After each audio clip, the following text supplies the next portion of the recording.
जब किसी को पता चलता है कि मुझे थैलेसीमिया या सिकल सेल जैसी कोई हीमोग्लोबिनोपैथी है, तो उनका रिएक्शन कैसा होता है उसमें सर?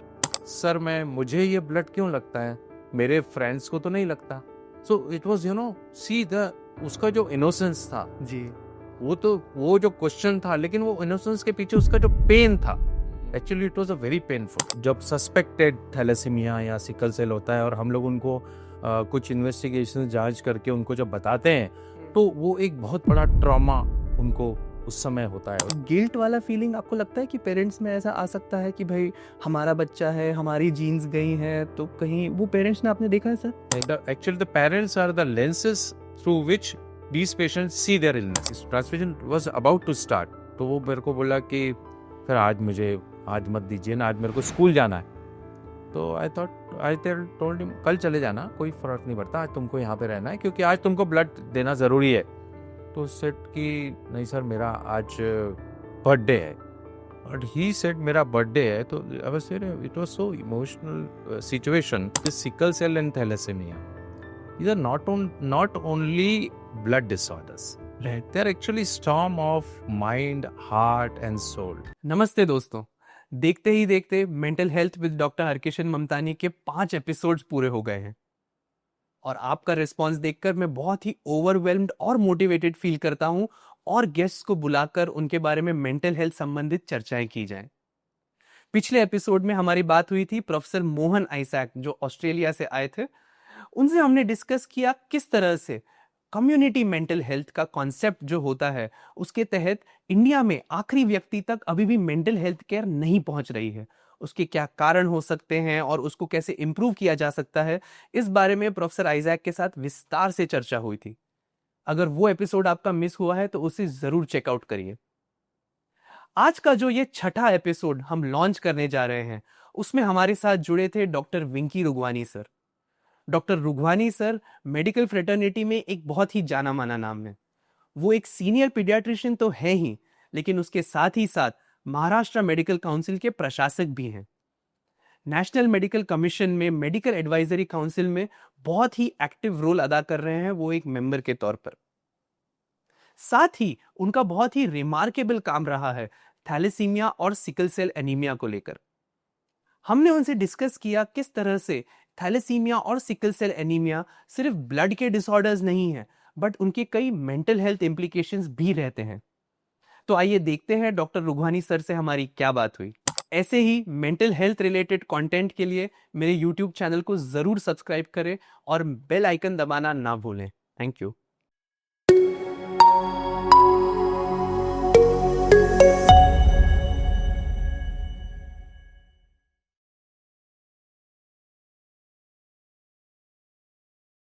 नमस्ते दोस्तों, आपका स्वागत करता हूं mental health with doctor Harkishan Mamtani के इस अगले एपिसोड में। आज हमारे साथ एक बहुत ही स्पेशल गेस्ट जुड़े हुए हैं, बट मैंने सोचा उनसे बात करने के पहले आज हम एक रीसेंट इंसिडेंस जो मैंने एनकाउंटर किया है अपनी प्रैक्टिस में वो आपके साथ शेयर किया जाए। एक 15-16 साल की लड़की को मेरे पास रेफर किया गया क्योंकि उसको कुछ वेग फिजिकल कंप्लेंट्स थे। अब हम सभी जानते हैं कि जब वेग फिजिकल कंप्लेंट्स होते हैं उसका कोई डायरेक्ट मेडिकल कॉज नहीं मिलता है, तो कई बार साइकोलॉजिकल एलिमेंट्स हो सकते हैं उसके कॉजेशन में।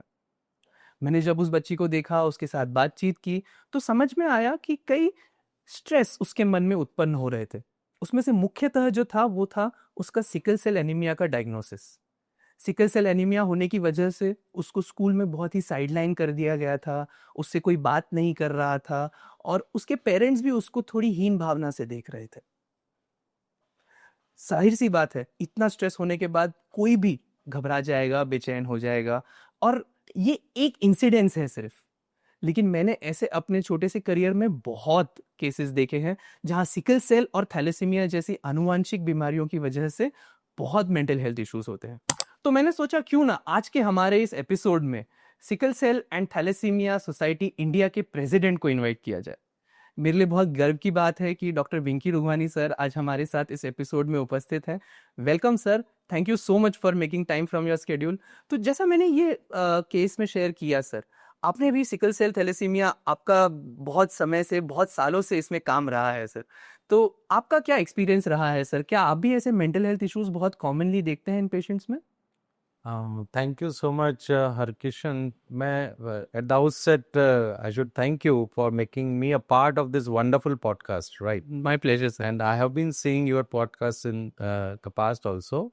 Uh, Regarding your question, the very important one, मुझे लगता है कि ऐसा मतलब थैलेसीमिया और सिकल सेल, इनके अगर हम मेंटल इश्यूज के बारे में बात करें तो उसके पहले मैं चाहूंगा कि ये एक्चुअली ये इलनेसेस होती क्या है उनके बारे में थोड़ा सा मैं आपको बताऊं। सी थैलेसीमिया एक ऐसी बीमारी होती है, इलनेस होती है, जिसमें तकरीबन 6 मंथ्स में मालूम पड़ता है कि इस बच्चे को ब्लड लगना शुरू होगा, और फिर एवरी मंथली उसको ब्लड देना पड़ता है, और जैसे जैसे एज बढ़ती जाती है वैसे वैसे फ्रीक्वेंसी ऑफ ट्रांसफ्यूजन बढ़ता जाएगा, मतलब 25 दिन में, फिर लास्ट में तो हर 15-15 दिन में ब्लड देना पड़ता है। और साथ में उनको बहुत सारी महंगी दवाइयाँ लेनी पड़ती है, बहुत सारे इन्वेस्टिगेशंस उनके करने पड़ते हैं। सिकल सेल में भी बहुत इश्यूज होते हैं, कभी कभी ब्लड भी लगता है, लेकिन ज़्यादा उनको इतना शरीर में दर्द होता है कि असहनीय जिसे हम कहते हैं, और कई बार उनको हॉस्पिटलाइज होना पड़ता है, और उनको भी काफ़ी इन्वेस्टिगेशंस और मेडिसिन लेनी पड़ती है। तो वी कैन अंडरस्टैंड कि अगर ऐसा बच्चा या ऐसा पेशेंट किसी के फैमिली में होए तो उनकी मतलब एक प्रकार से मेंटल स्टेटस क्या होगा, मतलब उस फैमिली का mental status as well as वो जो बच्चा है जो सफरर है उसका क्या होगा। मतलब फाइनेंशियली तो वी कैन अंडरस्टैंड कि उनको इतना खर्चा करना पड़ता होगा, एंड दिस फाइनेंशियल कंस्ट्रेंट जो है उनके, वो भी उनके मेंटल स्टेट को उस प्रकार से लाने के लिए जिम्मेदार होता है। मतलब कुल मिलाकर ऐसे जो पेशेंट्स होते हैं उनमें एक प्रकार से कई तरीके के मेंटल उनके कुछ ना कुछ दिमाग में चलता रहता है। उनको कहीं ना कहीं ऐसा लगता है कि ये जो पेशेंट्स होते हैं नॉर्मली वो ऐसे खेल नहीं खेल सकते हैं जिनमें बहुत ज्यादा दौड़ना पड़े, तो समहाउ दे फील लाइक वो हमेशा ऐसा सोचते रहते हैं कि हम ये क्यों नहीं कर पा रहे। और मैं बता रहा हूँ हमारे सेटअप में जब मैं एक बार राउंड ले रहा था, तो एक जो थैलेसीमिया की पेशेंट थी उसको ट्रांसफ्यूजन शुरू था, तो she was around 4-5 years old, and she just asked me कि सर मुझे ये ब्लड क्यों लगता है, मेरे फ्रेंड्स को तो नहीं लगता। So it was see the उसका जो इनोसेंस था जी, वो जो क्वेश्चन था, लेकिन वो इनोसेंस के पीछे उसका जो पेन था, actually it was a very painful. आप अगर कोई बच्चा आपसे ऐसा सवाल पूछे कि मुझे ब्लड क्यों लगता है, मेरे फ्रेंड्स को तो नहीं लगता है, so we can understand the agony which through which that child is going through। और एक्चुअली देखा जाए तो what we have seen is ये जो पेशेंट्स होते हैं इमोशनली एक्चुअली वो ज्यादा मैच्योर होते हैं अपने एज ग्रुप के कंपैरिजन में जो दूसरे बच्चे होते हैं। और ये जो मैच्योरिटी जो उनमें होती है, इमोशनल मैच्योरिटी, ये because of the repeated trauma जो उनको मिलता है। आपको पता है हर 15 दिन में उनको आके ब्लड लगाना है, ब्लड देना है, बहुत सारी मेडिसिन देनी है, इंजेक्शंस देने हैं, तो दे बिकम मैच्योर इनफ। लेकिन वो चीज की वजह से उनका जो ओवरऑल स्टेट ऑफ माइंड है उसमें कई चीजें घूमती रहती है, चलती रहती हैं। So we have whatever you said, जो आपने वो सिकल सेल का एक बहुत अच्छा एग्जाम्पल दिया, ऐसे कई उदाहरण हम लोगों को अपने नॉर्मल प्रैक्टिस में, नॉर्मल इंटरेक्शंस में देखने को मिलते हैं। So really it's thalassemia and sickle cell like ये जो हीमोग्लोबिनोपैथीज हैं उनमें ये इश्यूज बहुत ज्यादा है, इसमें कोई शक नहीं है। जी, जी। नहीं, मुझे बहुत अच्छा लगा सर, बिकॉज़ आप एक पीडियाट्रिशियन हैं, और पीडियाट्रिशियन से लोग आमतौर पर मेंटल हेल्थ के बारे में इतनी बात नहीं करते हैं, बट आई थिंक अब मज़ा आएगा ये टॉपिक पर बात करके। मोर देन मज़ा आएगा सर, मुझे लगता है ये एक जन जागरण के लिए बहुत ज़रूरी है,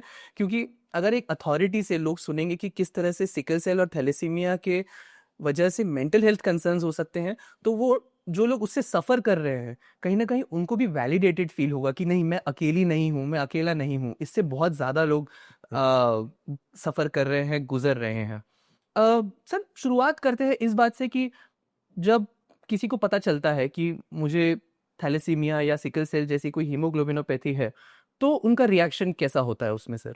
सो इसमें ना आप अगर देखेंगे कि हम लोग जब पेशेंट के फैमिली हमारे पास आती है, जब सस्पेक्टेड थैलेसीमिया या सिकल सेल होता है और हम लोग उनको कुछ इन्वेस्टिगेशन जांच करके उनको जब बताते हैं, तो वो एक बहुत बड़ा ट्रॉमा उनको उस समय होता है, उसमें कोई शक नहीं है। मतलब आप फैमिली की बात कर रहे हैं या हम फैमिली और बच्चा दोनों का? राइट, आपको दोनों बताता हूँ, because you know because family is most of the time it is involved in the whole process. अच्छा, यंग चाइल्ड उनको शायद समझ भी नहीं। बिल्कुल, क्योंकि थैलेसीमिया यूजुअली डायग्नोसिस बहुत छोटे बच्चों में होता है, जी, around 6 months and 1 year। Correct. Sickle cell yes, तो बड़े बच्चों में भी डायग्नोज हो सकता है, बड़े पेशेंट्स में भी हो सकता है। लेकिन जब ये हम लोग उनको ये पहली बार बताते हैं तो उसमें एक वो चीज असहनीय उनके लिए हो जाती है। और खास करके उनको जिस प्रकार से एक बैकग्राउंड में ये मालूम रहता है कि रक्त ब्लड की बीमारी है और हमेशा जिंदगी भर ब्लड लगेगा, लाइक उनको बहुत सारी चीजें उनके बताएं, लेकिन हम लोग प्रॉपरली विथ अवर काउंसलर्स हम लोग उनको बताने की प्रयत्न भी करते हैं कि अगर हम प्रॉपरली इस बीमारी का ट्रीटमेंट करें, मैनेजमेंट करें, तो हम एक अच्छा क्वालिटी ऑफ लाइफ, अच्छा जीवन जी सकते हैं।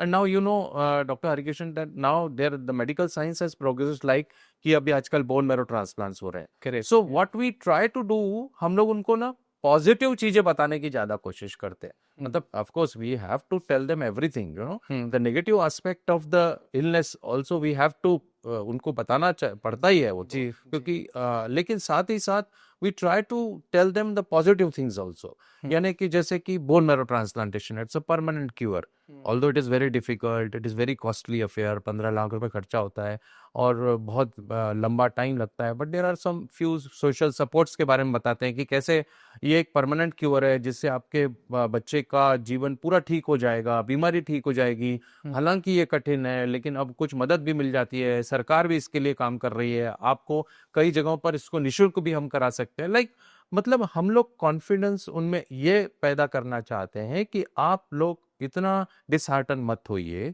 आपकी बीमारी आपके बच्चे की यहाँ बहुत बड़ी है, इसमें कोई शक नहीं है, लेकिन उस बीमारी को कैसे आपको फेस करना है properly, so that we can bring out मतलब स्माइल्स ऑन देयर फेसेस कि नहीं, हम लोग को कुछ तो कुछ अच्छा होगा। तो ये एक इश्यूज जो है, हालांकि मेंटल पार्ट अगर हम देखें तो एज द डिजीज प्रोग्रेसेस, जैसे जैसे बच्चा बड़ा होता जाता है तो कई नई नई चीजें जो है मेंटल इश्यूज जो है उनमें आते ही। स्वाभाविक है सर, जैसा आपने कहा कि इतना सब अगर एक बच्चा उस उम्र में देख रहा है, पेरेंट्स देख रहे हैं कि इतना यंग बच्चा उनका जो इतने समय से वो देख रहे थे कि वो धीरे धीरे बड़ा हो रहा है, बट सडनली एक वो धक्का सा लग जाता होगा उनको, तो ऐसे मेंटल हेल्थ इश्यूज होना स्वाभाविक सी ही बात है। बट मुझे एक चीज़ बहुत अच्छी लगी सर कि आपने ये कहा कि हम पेरेंट्स को काउंसिल करते समय पॉजिटिव एस्पेक्ट्स भी दिखाते हैं कि ट्रीटमेंट अवेलेबल है, ये सोशल स्कीम्स हैं। आई थिंक ये बहुत ज़रूरी है सर, क्योंकि कहीं ना कहीं जब अगर मैं उन पेरेंट्स की जगह अपने आप को रख कर देखूं, तो अगर कोई मुझे समझाने वाला ये चीज़ भी दिखा रहा है कि नहीं यार, it is not the end of the world, चीज़ें अच्छी भी हो सकती हैं, यहाँ से हमारे पास ये ऑप्शंस भी हैं, तो कहीं ना कहीं मैं थोड़ा रिलीव्ड महसूस करूँगा। And I think we need more people like you. आप आई एम श्योर अपने इंस्टीट्यूट में ये चीज़ बहुत रेगुलरली फॉलो कर रहे हैं, बट ऐसा एम्पैथी दिखाना और उनको एनकरेज करना वो सोशल सपोर्ट लेने के लिए बहुत ज़रूरी है sir. So I think this work is really fantastic sir. But आपने पेरेंट्स की बात की सर, तो मुझे लगता है कि पेरेंट्स में भी कहीं ना कहीं थोड़ा गिल्ट वाला फीलिंग आपको लगता है कि पेरेंट्स में ऐसा आ सकता है कि भाई हमारा बच्चा है, हमारी जीन्स गई हैं, तो कहीं वो पेरेंट्स ने आपने देखा है सर? एग्जैक्टली ये बहुत इंपॉर्टेंट क्वेश्चन है। यू सी, ये जो बीमारी होती है ना, थैलेसीमिया मेजर या सिकल सेल डिजीज, ये बेसिकली जेनेटिक प्रॉब्लम है। ये मदर फादर से बच्चे में आती है, और ये कोई बच्चा तभी पैदा होता है थैलेसीमिया मेजर का या सिकल सेल डिजीज का जब उसके माता पिता, मदर फादर जो हैं वो माइनर हो, जो जिनमें एक सिंगल जीन डिफेक्ट होता है। करेक्ट। अब वो बिल्कुल नॉर्मल रहते हैं, उनको कोई बीमारी नहीं रहती है, उनको पता भी नहीं रहता है, वो ब्लड टेस्ट के बाद ही मालूम पड़ता है कि उसको एक जीन डिफेक्ट है जिसको थैलेसीमिया माइनर है या सिकल सेल माइनर या ट्रेट है। अब एक लड़का जो सिकल सेल ट्रेट होता है, अगर वो सिकल सेल ट्रेट लड़की से शादी हो जाती है उसकी, तो जो उनका बच्चा होता है उसको बीमारी हो जाती है सिकल सेल डिजीज, जिसको ब्लड लगता है और बाकी सब तकलीफें होती है। वैसे ही सेम थैलेसीमिया में। अब ये पेरेंट्स को पहले नहीं मालूम होता है, ये उनको कब मालूम होता है, जब उनकी आपस में शादी हो जाती है, और फिर जब बच्चा पैदा होता है, जब चाइल्ड बॉर्न होता है, उसके बाद उसकी जब जांच होती है, जब उसको मालूम पड़ता है कि ये बच्चे को वो बीमारी हो गई है, तब उनको मालूम पड़ता है कि हमको ये हमारे को जो सिंगल जीन डिफेक्ट था, माइनर था, हम दोनों को, उसकी वजह से हमारे बच्चे को ये प्रॉब्लम हुआ। And here starts the guilt. उनको ऐसे हमेशा कई बार मेरे पास में ऐसे पेरेंट्स आते हैं, वो जो बच्चे की वो तकलीफ देखते हैं जब ब्लड ट्रांसफ्यूजन्स बार बार और ये वो सब चीज़ें, तो फिर मेरे को आके कहते हैं कि सर हमको हमारे से बहुत बड़ी गलती हो गई, हम लोगों ने शादी से पहले जांच कराई रहती तो आज ये ऐसा नहीं होता। मैंने कहा अब जो हो गया तो हो गया, जी लेकिन देयर इज अ चांस कि आप सेकंड जब बच्चा होगा तो there is a way out. Second बच्चे के में समय में एक सीवीएस टेस्ट होती है प्रेगनेंसी में, जिसमें हम पता कर सकते हैं कि होने वाला जो बच्चा है सेकंड चाइल्ड, उसको फिर से वही बीमारी तो नहीं हो रही है, we can prevent that, there is a way out. So हम लोग उनको काउंसलिंग करते हैं, आप चिंता मत करो, we will see to it that the second child doesn't suffer from this disease. So उनको थोड़ा सा हम लोग बताते हैं, लेकिन एक मन में गिल्ट जो है वो तो डेफिनेटली उनको रहता ही है। और फिर then what happens, you know, that guilt we always you convert it into the, like उनको हम लोग ऐसा बोलते हैं कि आप लोग इस आप समझो, आपको ऐसा लग रहा है कि ये बच्चे को ऐसा हुआ है, तो इसके लिए आप कुछ और ऐसा करिए, अच्छा करिए जो दूसरों में ऐसा ना हो। So what they do is, हम लोग उनको कहते हैं आप अपने भाई बहनों में ये टेस्ट करा दीजिए, थैलेसीमिया के टेस्ट करा लीजिए, सिकल सेल के टेस्ट करा लीजिए। उनको हम लोग इन्वॉल्व करते हैं अपने एक्टिविटीज में, कैंप्स में, सो that they should also feel like कि हम लोग कम्युनिटी के लिए कुछ ऐसा कर रहे हैं कि हम इस बीमारी को प्रिवेंशन के लिए कोई काम कर रहे हैं। देन दे फील लाइक कि नहीं, हम ठीक है, हमारे घर में एक ऐसा बच्चा पैदा हो गया है, लेकिन now we are doing something for others, they should not first suffer like. तो ये एक टाइप हम लोग कहीं ना कहीं उनको इसमें एंगेज करते हैं, इन्वॉल्व करते हैं, कम्युनिटी सर्विस में इन्वॉल्व करने के बाद में उनको दे फील लाइक कि नहीं, हम लोग भी कहीं ना कहीं किसी न किसी के काम में आ रहे हैं। वाह, सो इस टाइप का हम लोग we adopt the system. That is very nice sir. मतलब मुझे देखकर बहुत अच्छा लगा कि लोगों के गिल्ट को ओवरकम करवाने का बेस्ट तरीका हम इसको अल्ट्रुइज्म कह सकते हैं, कि आप अपने आप को सोशल सर्विस में इन्वॉल्व कर लो ताकि बाकी लोगों को वो बीमारी नहीं हो रही है, तो एक तरह से मेरा गिल्ट भी ओवरकम हो रहा है। This is like one of the defence mechanisms that we read in psychology.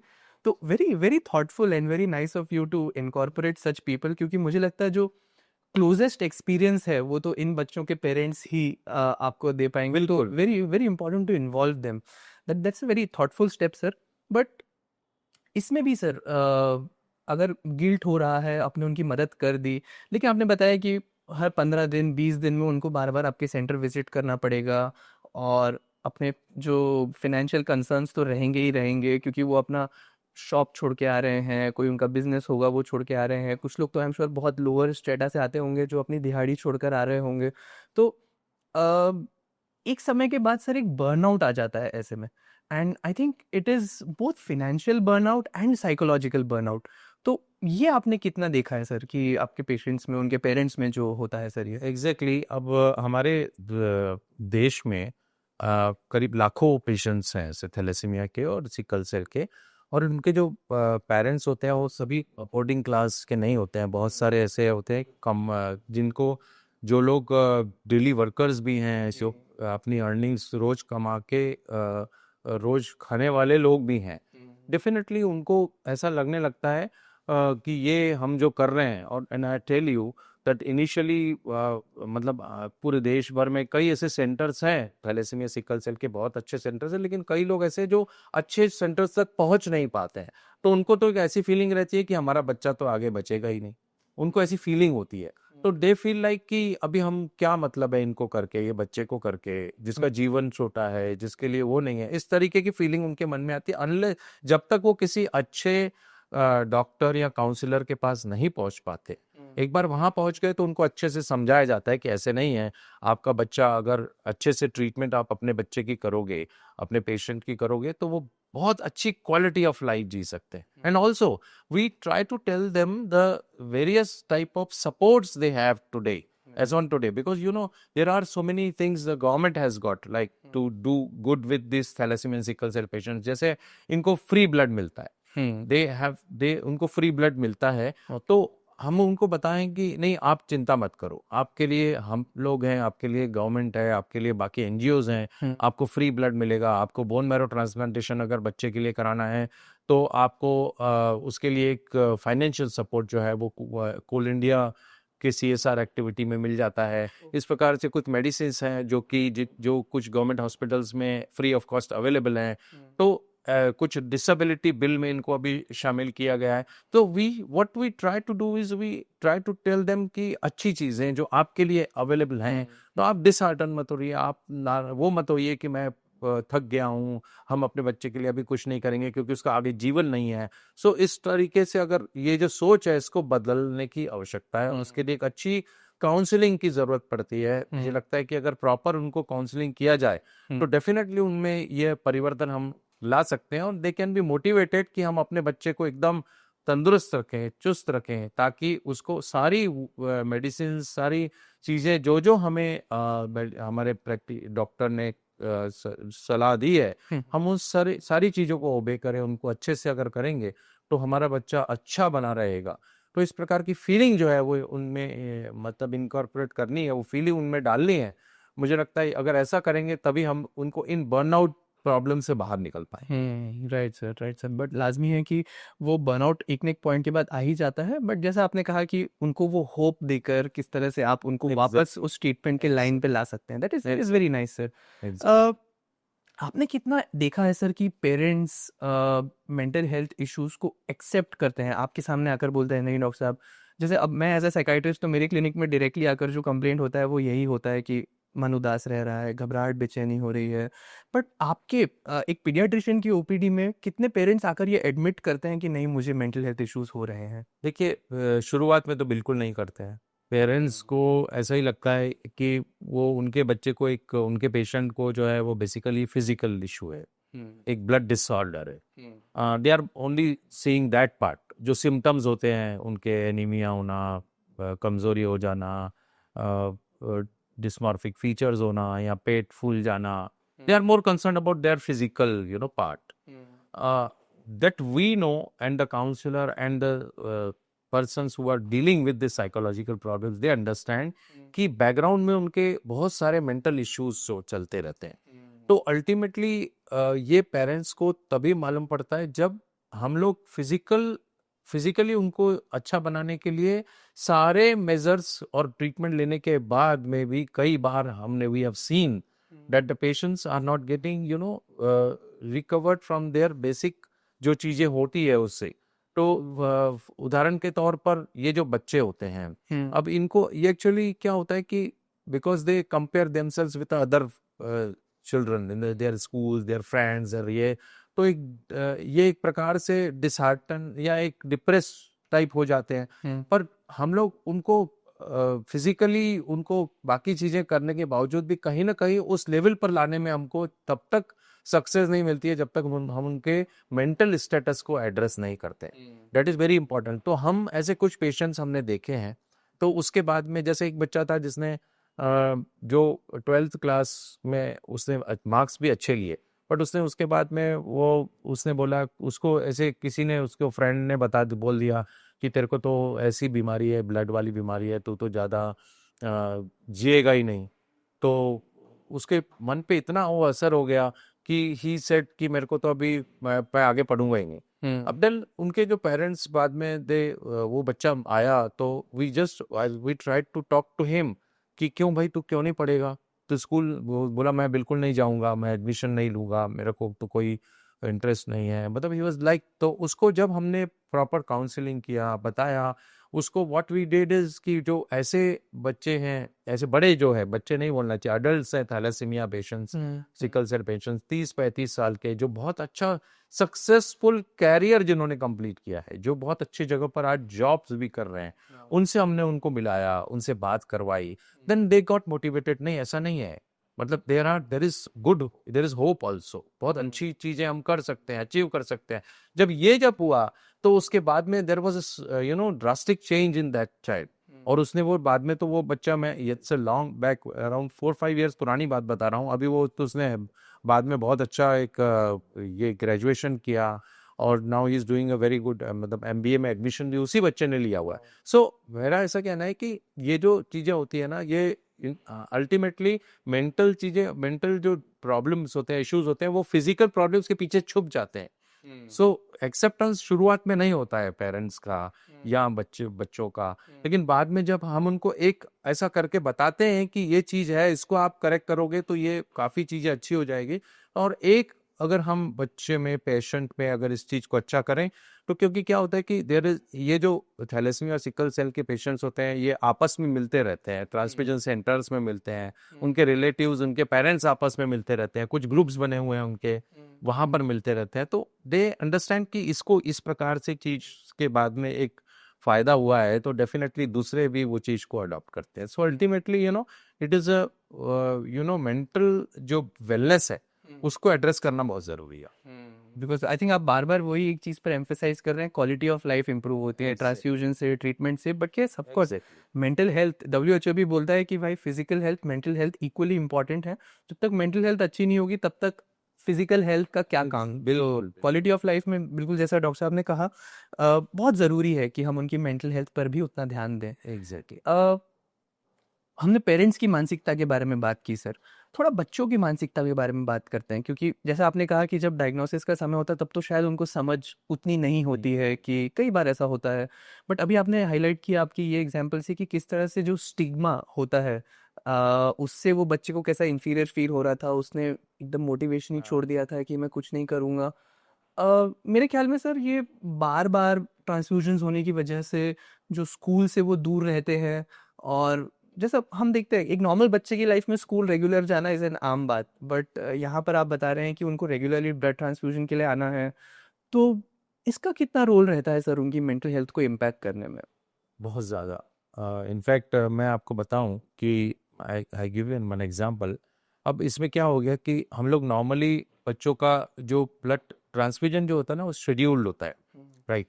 अब एक बच्चा था, उसको वो अचानक एक दिन उसका हीमोग्लोबिन, कभी कभी इनके कॉम्प्लिकेशंस भी बहुत होते हैं ना इनको, तो हीमोग्लोबिन सडन ड्रॉप हो गया और वो उनको मेरे हॉस्पिटल में लाया गया और हम लोगों ने उनको ट्रांसफ्यूजन इमीडिएटली ट्रांसफ्यूजन दिया. When I went to see that child, तो वो बच्चा मेरे को बोला कि सर आज जब इस transfusion was about to start, तो वो मेरे को बोला कि सर आज मत दीजिए ना, आज मेरे को स्कूल जाना है. तो आई टोल्ड हिम कल चले जाना, कोई फर्क नहीं पड़ता, आज तुमको यहाँ पे रहना है क्योंकि आज तुमको ब्लड देना ज़रूरी है. तो सेट कि नहीं सर मेरा आज बर्थडे है. और ही सेड मेरा बर्थडे है, तो I was it was so emotional situation. तो हम फिर उसके पेरेंट्स की तरफ देखा मैंने, तो वो भी बेचारी उसकी माँ जो है ना शी वाज जस्ट क्राइंग, उसके आंखों में आंसू आ गए. एंड वो बोलने लगी कि हाँ सर इसका बर्थडे, बहुत दिनों से बोल रहा था कि मेरे को स्कूल में मेरा बर्थडे मनाना है और मेरे फ्रेंड्स ने बोला है कि स्कूल में हम लोग आज तेरा बर्थडे मनाएंगे. एंड हमारा ब्लड ट्रांसफ्यूजन का दिन तो नहीं था, हम 4 दिन बाद आने वाले थे, लेकिन अचानक ये ऐसा हो गया, इसका हीमोग्लोबिन इतना ड्रॉप हो गया, इसलिए हमको आज आना पड़ा. We were so much touched by those your situations. हम लोग वो situations देखते हैं, तो हम लोगों ने खैर उस समय उसका बच्चे का वहाँ पर केक काट के हमने बर्थडे मनाया. साथ में जो दूसरे ट्रांसफ्यूजन वाले बच्चे थे जो वहाँ पे आए हुए थे, उन सबको साथ में खड़ा किया और हमने एक वीडियो बनाया. उसके बाद में वीडियो उसको दिया, उसको बोला, फिर बाद में वो वीडियो उसने अपने टीचर्स और बाकी स्कूल में भी शेयर किया. सो ये जो चीज़ें होती है ना, see these are the small small things, लेकिन ये जो हैप्पी मोमेंट्स होती हैं उनके लाइफ की, वो कहीं ना कहीं ये बच्चे जो है ना वो मिस करते हैं.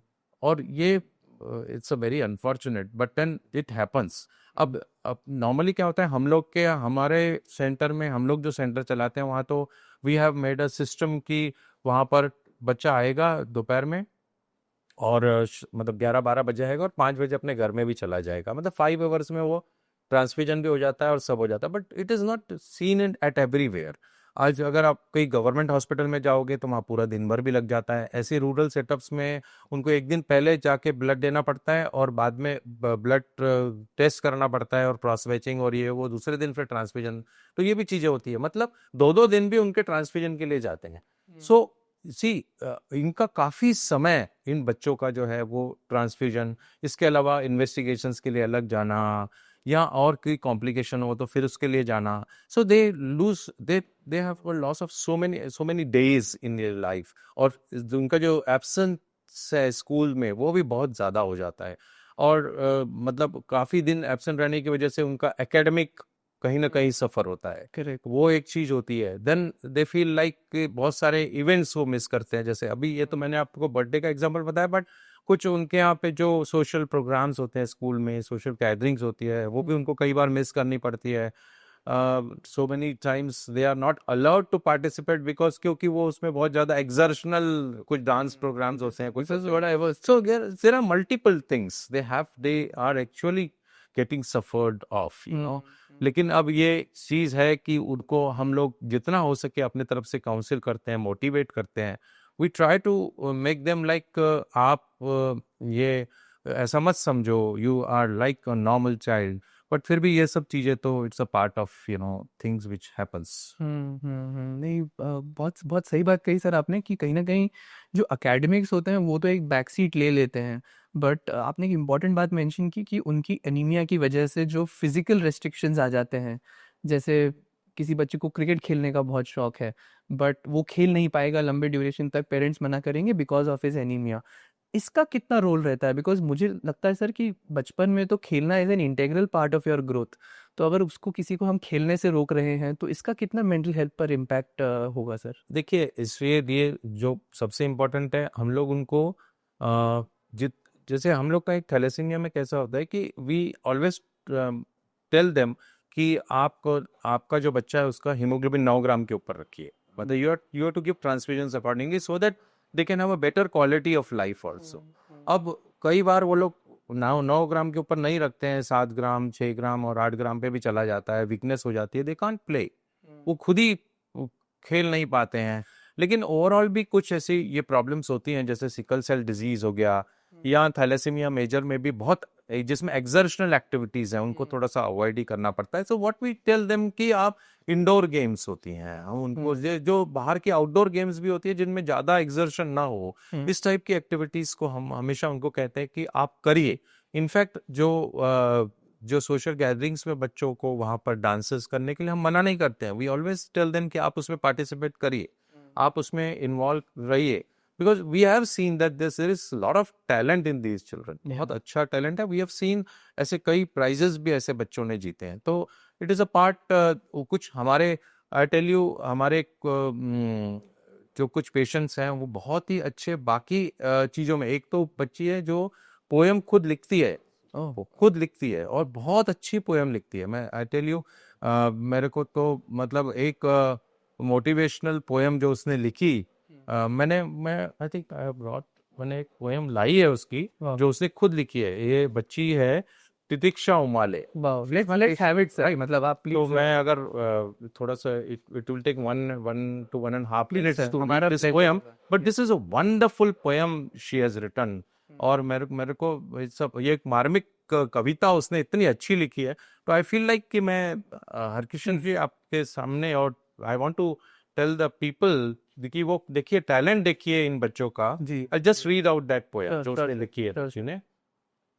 यूं तो बीमारियों की कमी नहीं इस संसार में, मैं हर रोज नई बीमारियां देखती हूँ, पर मेरी बीमारी कुछ अलग है जो काफी लोगों को नहीं पता, जो आज उन्हें मैं बताती हूँ. हाँ, मैं एक थैलेसीमिया पेशेंट हूँ और मैं ऐसे ही जीवन जीती हूँ. हर महीने खून चढ़वाती हूँ, खून चढ़वाकर चुपचाप घर वापस चली जाती हूँ. कभी डरती हूँ, कभी रोकर मुस्कुरा देती हूँ. हाँ, मैं एक थैलेसीमिया पेशेंट हूँ, मैं ऐसे ही जीवन जीती हूँ. कब खून चढ़वाना है मैं एक एक दिन गिनती हूँ. वो दिन पास आ जाए तो थोड़ी घबराती हूँ, लेकिन अपनों को साथ देखकर मैं अपना दर्द बुलाकर मुस्कुरा देती हूँ. हाँ, मैं एक थैलेसीमिया पेशेंट हूँ, मैं ऐसे ही जीवन जीती हूँ. जब सुई लगती है तो थोड़ा चिल्ला उठती हूँ, लेकिन अपने माता पिता को देखकर मैं अपना दर्द छुपा लेती हूँ. अब तो उन सुइयों की आदत सी हो गई है, फिर भी कभी कभी मैं रो देती हूँ. हाँ, मैं एक थैलेसीमिया पेशेंट हूँ, मैं ऐसे ही जीवन जीती हूँ. हर महीने खून चढ़वाती हूँ, हर महीने का खून लगवाकर फिर घर लौट जाती हूँ. लेकिन जब दूसरों की परेशानियां देखती हूँ तो मैं अपनी परेशानी को कम लगने लगती है. जब किसी को चलते बोलते या देखते नहीं देखती तो भगवान का शुक्रिया अदा करती हूँ. मैं तो चल सकती हूँ, दौड़ सकती हूँ, खेल सकती हूँ, पढ़ सकती हूँ. अरे तो क्या हुआ अगर मैं थैलेसीमिया पेशेंट हूँ? मैं ये सब कर सकती हूँ, मैं ऐसे ही जीवन जीती हूँ. हाँ, मैं ऐसे ही जीवन जीती हूँ. See what a wonderful she has written like that is so beautiful. ये बच्ची जो है तितिक्षा हुमाले, ये हमारे सेंटर में इसको ट्रांसफ्यूजन होता है, रेगुलर ट्रांसफ्यूजन होता है। And what we have done is, हम लोगों ने ऐसे बच्चों का ना ग्रुप बनाया हुआ है, व्हाट्सएप ग्रुप और बाकी सब चीज़ें। और इसमें कुछ बच्चे ऐसे हैं जो, जैसे आपने कहा कि उनमें सैडनेस की भावना होती है, एक विड्रॉल की भावना, बाकी चीज़ें होती हैं। तो हम लोग ये कुछ ऐसे मोटिवेटर्स हैं हमारे पास, खुद पेशेंट्स, जो उन बच्चों को मोटिवेट करते हैं। सी, अगर अपना साथ वाला ही कोई ऐसा पेशेंट रहेगा, वो अगर मोटिवेट करे ना, तो बहुत ज्यादा फर्क पड़ता है। तो अब इतनी अच्छी आपने पोयम सुनी होगी, तो इतनी अच्छी पोयम जब उसने इसे बताई, तो ऐसे कई चीजें हम लोग करने की कोशिश करते हैं कि जैसे आपस में बच्चे भी एक दूसरे को बताएं, कुछ अच्छी चीजें बताएं, ताकि वो मोटिवेट हों और उनमें ये टाइप की जो भावना है एक प्रकार से कि हम लोग कुछ नहीं कर पाएंगे, उस टाइप की भावना को हम निकाल पाए। नहीं, दैट इज, मतलब sir, it was very touching to hear such a beautiful poem by miss Uma Malik. क्या एज है सर उनकी जब उन्होंने पोएम इज अराउंड, अभी वो बड़ी है, करीब 19-20 साल की है। अच्छा। बट शी इज लाइक, वो बहुत, मतलब एक ये पोएम नहीं, उसने कई पोएम लिखी हो, तो उसमें से मुझे ये पोएम लगी कि आज मैं तुम्हें सुनाऊं। नहीं, आई एम श्योर दर्शकों को बहुत अच्छा लगेगा ये सुनकर सर। और एक, जैसा आपने कहा, एक होप जागेगी कि एक बीमारी होने के बावजूद लोग इतना कर रहे हैं, मतलब बीमारी बड़ी नहीं होती, वो इंसान का टैलेंट बड़ा होता है। Which I think is a very beautiful message. I very thoughtful of you to bring this poem to our episode sir. I mean really thankful for that. But sir, जैसा आपने अभी हाईलाइट किया कि मतलब ठीक है, हमने वो फिजिकल लिमिटेशन से बात शुरू की थी, तो आपने बताया कि किस तरह से आप बाकी टैलेंट्स लोगों के एनकरेज करते हैं, इंडोर गेम्स एनकरेज करना, पोएम राइटिंग, डांसिंग, ये भी एनकरेज करते हैं, which is very nice to hear sir. But एक समय ऐसा आता है सर, ये तो हमने चलो प्रिडोमिनेंटली चाइल्डहुड की बात की सर, जब बच्चे को थोड़ी ज़्यादा समझ आने लगती है, अडोलेसेंस में, टीनेज में, तब वो ट्रांजिशन पीरियड कैसा होता है सर? वो आपने किस तरह से देखा है पेशेंट्स में सर? हाँ, ये बहुत एक विशेष चीज़ होती है। एक्चुअली हम जानते हैं कि यूथ्स में जो एडोलेसेंट होते हैं, जो बड़े बच्चे हो जाते हैं, उनमें एक आइडेंटिटी क्राइसिस होता है। ये तो नॉर्मल है, अब ये होता है, लेकिन हमारे पेशेंट्स में ये थोड़ा सा ज़्यादा देखा गया है। और दूसरा, एक वो कहते हैं ना कि एक उनमें एक भावना आ जाती है फ्यूचरलेसनेस। उनको ऐसा लगता है कि हमारा भविष्य क्या है, होपलेसनेस जैसा। Hopelessness, exactly. उनको ऐसा लगता है कि हमारा भविष्य तो कुछ है नहीं हमारा, क्योंकि वो लोग भी इधर उधर सब चीजें सुनते रहते हैं आजकल। बड़े बच्चे जो होते हैं वो तो गूगल और ये वो सर्च करते थे, यूट्यूब देखते रहते हैं। उनमें कई बार कुछ ऐसे मतलब लेक्चर्स भी सुनते हैं जिसमें वो बोलते हैं कि overall life span of these patients is less. वो लोग ऐसा, तो ये सब चीजें जब उनके माइंड में आती हैं, तो वो लोग सोचते हैं कि हम लोग आगे क्या, हमारा क्या जीवन है। सो जब उनके मन में ऐसी भावना आ जाती है, तो वो कहीं ना कहीं वो उनकी एक्टिविटीज, उनमें भी काफी फर्क पड़ जाता है। And ultimately it is related with their physical issues also, वो भी एग्जागरेट हो जाते हैं फिर। तो इसमें another thing is very important thing is, we all know that the young जो लोग रहते हैं, लड़के लड़कियां रहते हैं, उनमें एक attraction to the opposite sex जो होता है, वो भी इनमें वो जो एक प्रकार का उत्साह रहता है, उस चीज में भी नहीं रहता, क्योंकि दे ऑलवेज फील कि मेरा क्या जीवन है, मेरे को तो ब्लड लगता है, कौन मुझसे ज्यादा मेरे के बारे में इस प्रकार की भावना रखेगा। एक तो इस टाइप की भी फीलिंग होती है। फिर इनमें ऐसा रहता है कि हम लोग क्या, हम तो आगे चल के शादी तो कर नहीं पाएंगे। हम तो एक होता है ना, एक यंग एज में इस प्रकार का जब वो भविष्य के बारे में अपना सोचते हैं, तो ये जो नेगेटिव थॉट्स हैं वो उनको काफी गवर्न करते हैं उनके माइंड्स को। तो ये टीन एज ग्रुप्स के जो पेशेंट्स होते हैं, और दूसरा क्या होता है कि थोड़ा बहुत उस एज में पहुंचने के बाद कई पेशेंट्स को कॉम्प्लिकेशंस भी हो जाते हैं, because we all know that ये जो सिकल सेल और थैलेसीमिया जो प्रॉब्लम्स हैं, बीमारियां हैं, उसमें अगर प्रॉपरली मैनेजमेंट शुरुआत से नहीं किया, प्रॉपर मेडिसिन नहीं लिया, ट्रांसफ्यूजन्स प्रॉपर नहीं किया, तो आफ्टर फ्यू इयर्स में जो बड़ी एज में जाके उनके जो ऑर्गन्स हैं, उनकी फंक्शनिंग कम हो जाती है। जैसे जो हार्ट होता है, या लीवर होता है, या स्प्लीन होता है, किडनी होता है, सब पर कुछ ना कुछ असर होता है।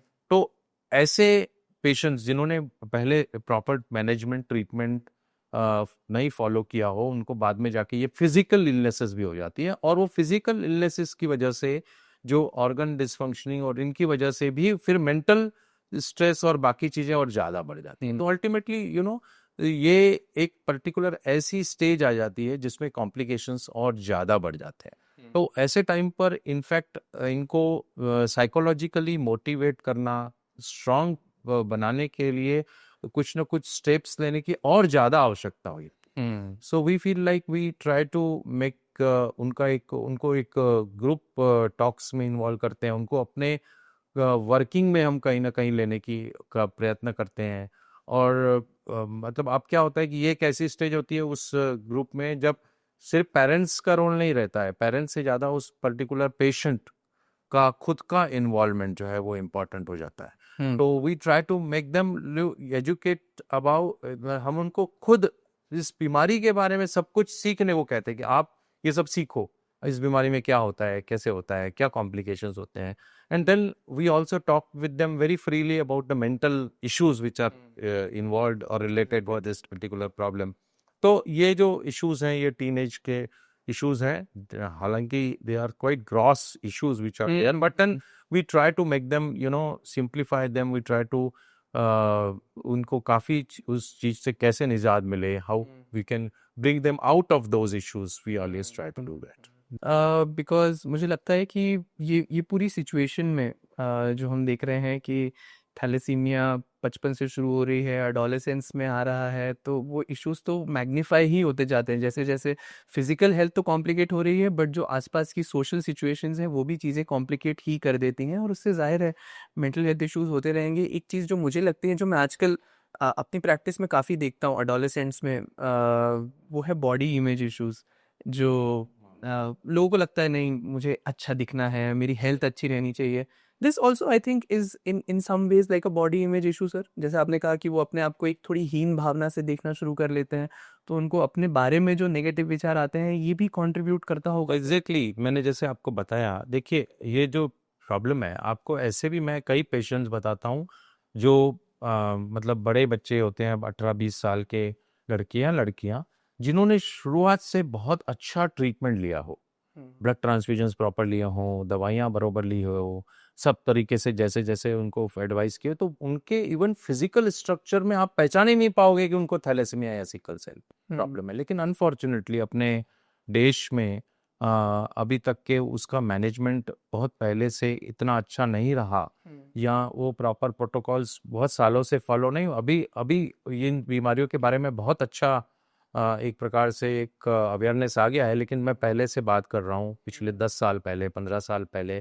तो इस कारण ऐसे जो पेशेंट्स होते हैं उनमें कहीं ना कहीं किसी में कुछ मतलब उन फिजिकली डिफॉर्मिटीज, आपको पता होगा कि ये जो पेशेंट्स होते हैं उनमें कुछ फ्रंटल बॉसिंग यानी फेशियल डिस्मॉर्फिज्म भी होता है, कुछ मतलब ये चीजें हो सकती हैं। But in fact we always try to tell them, जो छोटे अभी तो जो छोटे बच्चे न्यूली डायग्नोज पेशेंट्स हैं उनको तो हम हमेशा ही बताते हैं कि आप अपने आप को परफेक्ट रखिए, प्रॉपर दवाइयाँ लीजिए, प्रॉपर जो जो एडवाइजेस है डॉक्टर्स देते हैं, तो आप एकदम फिजिकली फिट रहोगे।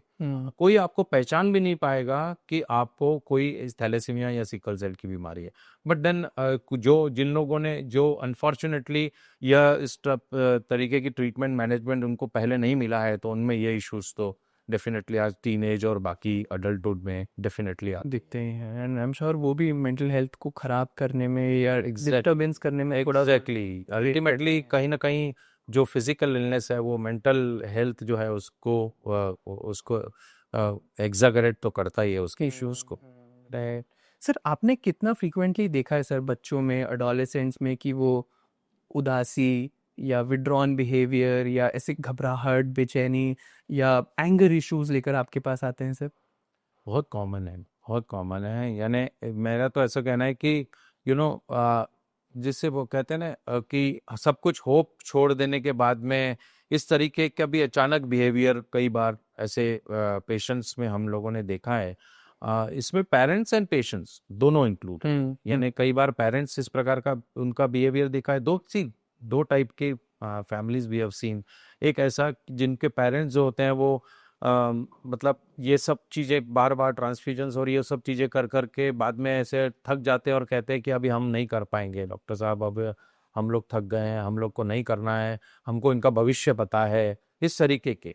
और एक दूसरे होते हैं जो जो बहुत ही अच्छे से, इनफैक्ट मैं बताता हूँ, कुछ पेरेंट्स ऐसे भी होते हैं जो अपने बच्चों को मोटिवेट करने के लिए ट्रांसफ्यूजन के दिन जब उनका बच्चा हमारे यहाँ पे आता है तो वो बोलते हैं, उस बच्चे को कैसे लेके आते हैं, उसको बोलते हैं आज तुम्हारा सुपर हीरो डे है।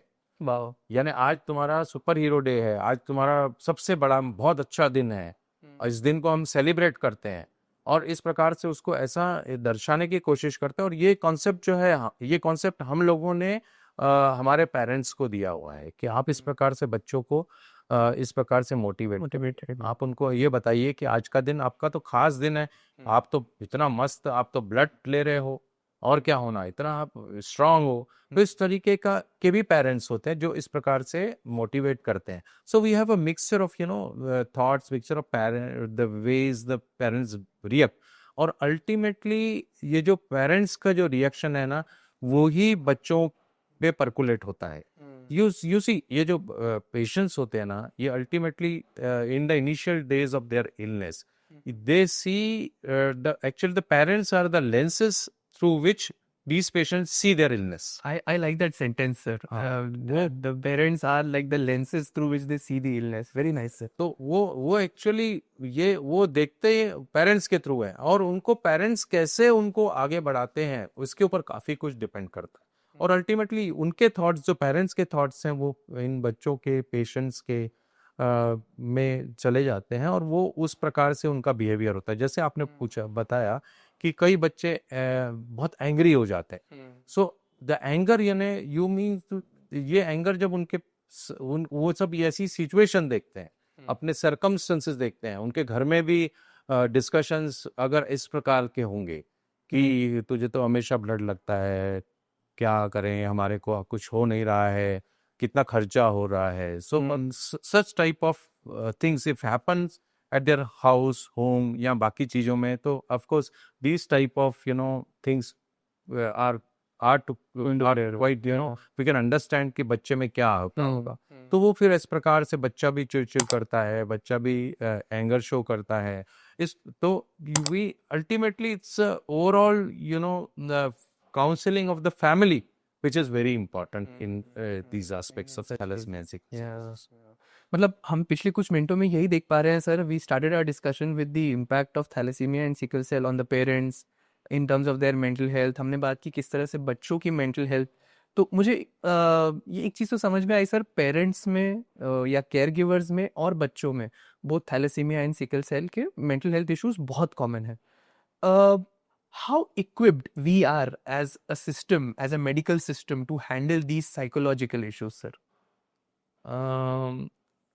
Frankly speaking, मुझे लगता है कि इस चीज में हम बहुत पीछे हैं। See, there are few centers जहाँ पर इन बच्चों का थैलेसीमिया और सिकल सेल का केयर होता है। अब जैसे हमारा सेंटर है, हमारे पास में हम लोग खुद पर्सनली पेशेंट्स के रिलेटिव्स, पेरेंट्स, पेशेंट्स सबके साथ बात करते हैं, मिलते हैं, उनको काउंसिल करते हैं, बताते हैं। We have got a counsellor also. लेकिन ये सब जगह नहीं है, इनफैक्ट बहुत कम जगह है। अगर हम देश एज अ कंट्री को देखेंगे तो we have so many lakhs of patients of thalassaemia and sickle cell disease. बट ये लोग जहाँ ट्रांसफ्यूजन देने जाते हैं, जहाँ पर ये ट्रीटमेंट या मैनेजमेंट इनका होता है, वहाँ पर ये जो इश्यूज हैं, ये जो मेंटल हेल्थ के इश्यूज हैं, ये काउंसलिंग के इश्यूज हैं, क्या उनको एड्रेस किया जाता है? This questionable.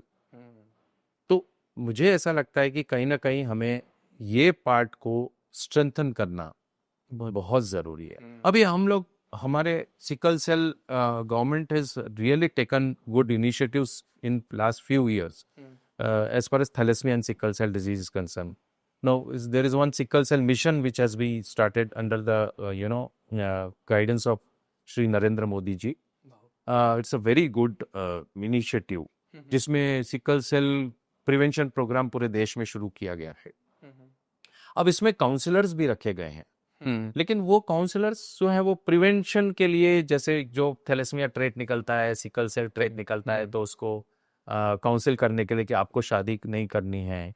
लाइकवाइज तो सिकल सेल ट्रेट, शादी नहीं करनी, नहीं शादी करनी है तो उससे करनी है जो सिकल सेल ट्रेट ना हो, अगर कोई सिकल सेल ट्रेट निकलता है तो ये काउंसलर्स है। लेकिन एक्चुअली मेंटल हेल्थ के इश्यूज को एड्रेस करने के लिए भी ऐसे प्रोग्राम्स में काउंसलर्स को इंक्लूड करना चाहिए। सो ये इस तरीके की चीजें और होने की जरूरत है। कहीं ना कहीं इन पेशेंट्स के क्रॉनिक इलनेसेस में we have good programmes. National health mission है, नेशनल लेवल पर भी और डिस्ट्रिक्ट लेवल पर भी आपके काफी साइकेट्री और साइकोलॉजी के काफी मिशंस हैं। करेक्ट। लेकिन chronic illnesses, especially these genetic illnesses, thalassemia, sickle cell disease, इनके लिए कहीं ना कहीं इस प्रकार के उपक्रम जो हम कहते हैं योजनाएं, उनकी आज भी जरूरत है। Right sir, right sir. I mean बहुत बहुत अच्छा लगा मुझे ये सुनकर सर कि एक तो आपने एडमिट किया कि नहीं, हम वहाँ अभी भी टू द पार नहीं है, बिल्कुल we somehow lack in that, but one heartening thing to hear was that आपके सेंटर पर you have counsellors who take care of mental health issues sir. कोई ऐसा रिमार्केबल केस आप हमारे साथ शेयर करना चाहेंगे सर, जिसमें आपने देखा कि काउंसलर्स की मदद से, साइकोलॉजिस्ट की मदद से आपने वो मेंटल हेल्थ इश्यूज जो सिकल सेल के पेशेंट्स को, उनके पेरेंट्स को हो रहे थे, वो आपने किस तरह से एड्रेस किए and you could actually see a difference sir? देखिए, मैं आपको मतलब I can't forget that child, वो बच्चे को मैं नहीं भूल सकता। Unfortunately he is not with us today. वो बच्चा था अराउंड 10 years ओल्ड, और वो ही उसके दोनों पेरेंट्स की अनफॉर्चुनेट डेथ हो गई थी, उनको कोई इलनेस थी। और वो बच्चे को कोई नागपुर शहर के कोई रिपोर्टर्स से, उन लोगों ने 2-3 लोगों ने मिलके they brought the child to me, मेरे को वो दिया कि इसके दोनों parents, he used to stay at Kamptee which is just near to our place. तो अलग गांव है, वो गांव में वो रहता था, लेकिन वो कामटी से उसको लेके आए और बोले कि इसका कोई पेरेंट्स नहीं है अभी, तो इसको ब्लड ट्रांसफ्यूजन वगैरह लगता है। तो हम we started managing that child. उसको मैं मतलब we used to see him कि वो इतना ज़्यादा, because you know we can understand कि ऐसा बच्चा जिसके पेरेंट्स ना हो, दोनों पेरेंट्स, माँ बाप दोनों ना हो, उसका एक भाई था, वो भी उससे उम्र से छोटा था, उसको वो किसी रिलेटिव के यहाँ जाके रहता था। तो वो हम लोगों ने उसको वो एकदम से शांत रहता था, वो कुछ बोलता नहीं था, बात नहीं करता था, totally he was away from this world. इस टाइप का उसका वो बिहेवियर था। वी जस्ट हम लोगों ने एक काउंसलर का भी हेल्प लिया, एक इसका भी लिया, साइकोलॉजिस्ट का भी लिया। तो ultimately we started managing him physically as well as mentally. And I tell you कि वो उसको इतना स्ट्रांग बनाया कि वो खुद फिर बाद में उसने जब वो कई वर्षों तक हमारे साथ था, और वो उसको फिर बाद में हम लोगों ने एजुकेशन में भी मदद की, और वो डिफॉर्म किया, उसने डिफॉर्म किया, फार्मेसी का कोर्स किया, और फिर फार्मेसी का कोर्स करने के बाद में हमने उसको कहीं मेडिकल स्टोर में भी ही स्टार्टेड वर्किंग। मैंने उसको बोला कि नहीं, तू काम कर, you go and work over there. He used to come with for the transfusions, और बाकी वो अपना वो काम भी करता था। और बहुत ही अच्छा, मतलब उसमें इतना ड्रास्टिक चेंज हमने देखा because of the proper guidance he got from our counsellors, from our psychologists, from our team of physical health। तो उसको बहुत फर्क पड़ा, वो इतना होशियार था, सो इंटेलिजेंट ही वाज। और फिर बाद में तो वो जब ब्लड देने आता था ना, तो हम लोग उसको कहते थे कि ब्लड के लिए हमारा जो हॉस्पिटल का बॉय है वो जाएगा, ब्लड लाइन से ब्लड लेके आएगा। तो बोलता था नहीं नहीं, मैं खुद जाऊंगा। वो खुद जाता था और ब्लड खुद लेके आता था। तो it was like इतना अच्छा वो उसका वो था। And unfortunately we lost him, क्योंकि वो पहले उसको 10-12 साल तक के उसको वो ट्रीटमेंट थैलेसीमिया का नहीं मिल पाया था, तो उसके काफ़ी ऑर्गन जो है वो डैमेज हो चुके थे काफ़ी। we tried to do everything for him, but ultimately we lost him. But इस टाइप के कई ऐसे पेशेंट्स हैं, मुझे लगता है कि इन अवर कंट्री बहुत सारे रूरल सेटअप्स में, गांवों में ऐसे कई पेशेंट्स होंगे जिनको आज भी एक्सेस ऑफ हेल्थ नहीं मिल पा रहा.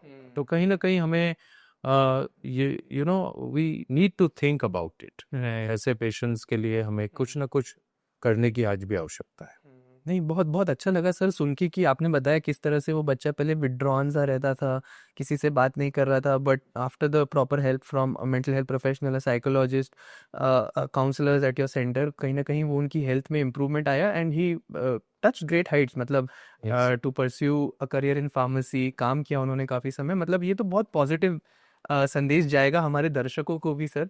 लेकिन मेरी भी आपकी इस माध्यम से थोड़ी दरखास्त रहेगी सर कि हम इसके लिए कुछ स्टेप्स लें ताकि हर सिकल सेल थैलेसीमिया के सेंटर में एक मेंटल हेल्थ प्रोफेशनल, शायद साइकाइट्रिस्ट हमारे पास उतने हैं नहीं कि हम हर सेंटर में एक एक रख पाए, लेकिन एक साइकोलॉजिस्ट एटलीस्ट जो mental health issues at least identify कर पाए and once in a while psychiatrist visit करके उनको मदद कर पाए in terms of whatever intervention that child needs.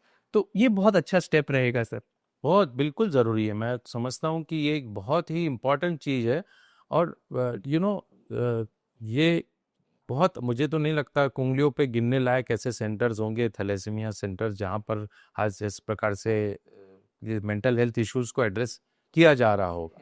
But then it is need of an hour. और इसमें बहुत ही ज़रूरी है definitely the not only the government but right from the government to the all, we all people of medical fraternity, NGOs, and everybody should come together and should address this issue, which is very important. Right sir, right. मतलब बहुत सही बात कही आपने sir कि पूरी medical fraternity को इस बात पे काम करना चाहिए. Which brings me to a very important point sir कि शायद हमारे दर्शकों को जानकर अच्छा लगेगा कि आज जो हमारे साथ हैं वो महाराष्ट्र मेडिकल काउंसिल के प्रेसिडेंट हैं, नेशनल मेडिकल कमीशन के भी बहुत एक्टिव मेंबर हैं. तो सर आप मेडिकल डॉक्टर्स को एक तरह से गवर्न कर रहे हैं महाराष्ट्र के. तो क्या स्टेप्स हैं सर जो एज डॉक्टर्स जो हम उनके लिए ले सकते हैं, हमारी डॉक्टर कम्युनिटी के लिए, कि उनमें मेंटल हेल्थ अवेयरनेस बढ़े? बिकॉज मुझे लगता है कि आप तो बहुत साइकोलॉजिकली माइंडेडनेस हम उसको कहते हैं, बहुत अच्छा लगा ये देखकर, आपका ये पहलू देखकर कि आप काफ़ी अवेयर हैं साइकोलॉजिकल इश्यूज को लेकर. बट बाकी डॉक्टर्स में कहीं ना कहीं वो अवेयरनेस की थोड़ी कमी है सर. और मुझे ऐसा लगता है सर कि इसका जो बीज बोया जाता है वो कहीं ना कहीं MBBS ट्रेनिंग के दौरान ही बोया जाता है सर. तो उसमें किस तरह से आपकी रेगुलेटरी बॉडीज काम कर रही हैं कि मेंटल हेल्थ अवेयरनेस थोड़ा और बढ़ाया जाए सर? बिल्कुल, बहुत ज़रूरी है हमारे यहाँ पर. मतलब आप अगर देखोगे पहले का, तो हमारे 2019 के पहले ओवरऑल जो कैरिकुलम है MBBS का, उसमें साइकेट्री के बारे में 20 आवर्स का कैरिकुलम था. 2019 में जब हमने इसको नया कैरिकुलम आया है, उसके बाद में it has been increase to 40 hours. और उसमें कुछ practical training of clinical practical training of 6 weeks उसको भी इंक्लूड किया गया है. तो कहीं ना कहीं द पॉजिटिव अप्रोच जो है गवर्नमेंट की तरफ से इसमें आया है. But still lots to be done as far as psychiatry as well as this psychology part is concern. We have just gone through, अपन पिछले 1 घंटे से जो बात कर रहे हैं, वी हैव डिस्कस्ड कि कैसे हमारे ये जो पेशेंट्स होते हैं जो जिनके फिजिकल इश्यूज इतना ज़्यादा बाहर से दिखते हैं, पर अंदर ही अंदर जो मेंटल इश्यूज हैं वो कैसे छुपे हुए रहते हैं. Correct. So we need to people who can bring those छुपे हुए issues to out. For that we need more healthcare workers who are trained in psychiatric and psychology part. Correct. We need more psychologists. We need of course we have a very good psychiatrist. We have very good institutions like Nimans, and I know Dr. Harkishan, you are from Nimans. So Right. we like people like you जो कि अच्छे बड़े institute से आए हैं. ऐसे लोग more and more institutes we need in our country. तो डेफिनेटली वी होप कि आगे this mental health issue is going to be addressed in a more vigorous and a proper way. so that we can serve people who are actually in need but are not coming out, जो बाहर चीजें आ नहीं पा रही हैं लोगों की, उन चीजों को हम बाहर ला सकें. Correct right sir, because I always feel sir a medical doctor is the first person जिसके पास कोई भी पर्सन जाएगा अपनी हेल्थ इश्यूज को लेकर, और वो मेंटल ही क्यों ना हो, बिकॉज साइकाइट्रिस्ट के पास डायरेक्ट पेशेंट्स बहुत कम ही आते हैं सर. वो पहले एक डॉक्टर होता है जो उनको आइडेंटिफाई करता है, उनको प्रॉपरली काउंसिल करेगा, तभी जाके वो एक साइकाइट्रिस्ट से प्रोफेशनल हेल्प लेंगे. तो it is very important like you said for psychiatrist, not for psychiatrists but for doctors in general to be well trained in the spheres of mental health. And it is really good to know कि जो programs हो रहे हैं किस तरह से number of hours psychiatry training के बढ़ाए गए हैं after 2019. really nice to know that sir. but और क्या steps हो सकते हैं इस direction में सर आपके हिसाब से जो हम mental health को और promote कर पाएं डॉक्टर्स में सर?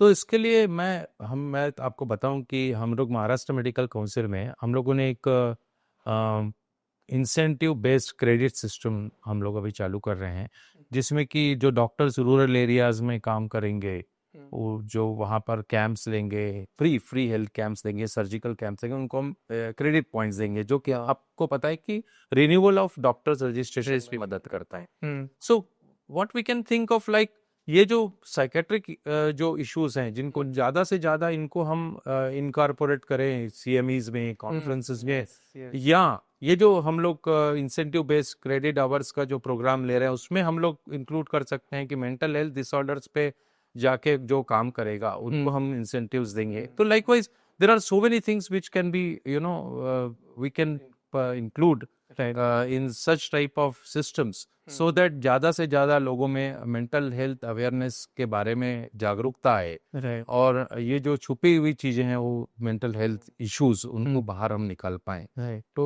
वी विल डेफिनेटली जो हम लोग कर सकते हैं will definitely try. That's really heartening to hear sir, and that's actually fantastic idea sir कि हम सीएमईज में जैसा आपने कहा कि अगर आप मेंटल हेल्थ पर भी फोकस कर पाएं, even for let's say it's conference on sickle cell anaemia, still वहाँ अगर मेंटल हेल्थ पर एक स्पीकर आप इन्वाइट कर पाएं ताकि जो प्रेजेंट पीडियाट्रिशियंस हैं, अदर स्टेक होल्डर्स हैं, उनको भी मेंटल हेल्थ का अवेयरनेस बढ़ेगा, तो it is going to do a good service I think to the entire community of patients suffering from exactly. And I'll ask you also to